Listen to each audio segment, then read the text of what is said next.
7e derby corse se dispute à François Coty, mais jamais dans l'histoire du derby les deux clubs n'ont été en aussi mauvaise position sportive. Beaucoup de nervosité donc au coup d'envoi et les Bastiers qui se poursuivent d'entrer une première occasion avec la percée de Tony Vérel qui sert Romain Rocky. La frappe de Romain Rocky, mais Porato se couche sans problème sur ce premier ballon.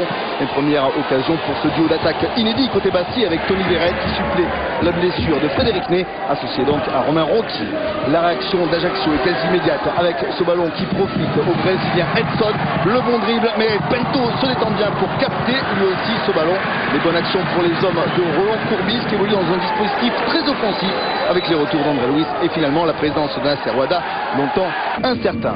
Ajaccio toujours dans ce début de rencontre avec ce ballon qui arrête jusqu'à Olivier Fauconnier. Fauconnier qui se retourne et qui frappe, mais ce ballon va mourir juste à côté des buts Bastiers. Belle tentative pour Fauconnier, l'une des recrues hivernales de l'ACA, arrivé du Scoudanger, titulaire ce soir, tout comme Nicolas Bonal, arrivé lui de Lille.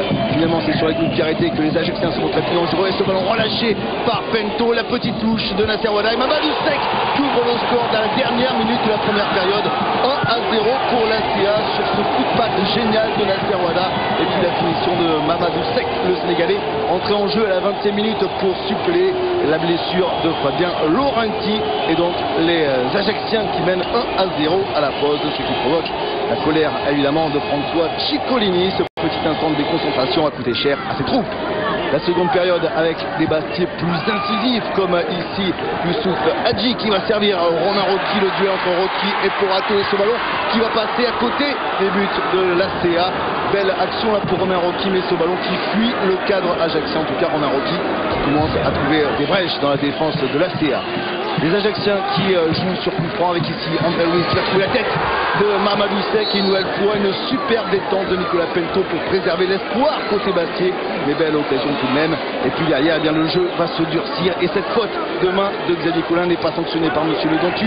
Ça va provoquer la colère des supporters Bastier, beaucoup d'incidents, des jets de fumigène, notamment des feux d'artifice. Monsieur Le Dontu va donc décider de suspendre cette rencontre car l'intégrité physique des joueurs n'est pas assurée. Les joueurs qui vont attendre une dizaine de minutes dans le couloir avant que le calme ne revienne pour 5 dernières minutes. Le match va reprendre, 5 minutes de suspense pour Roland Courbis. Le score ne bougera pas, 1-0 pour l'Ajaccio qui décroche son 3e succès de la saison, peut-être deux équipes.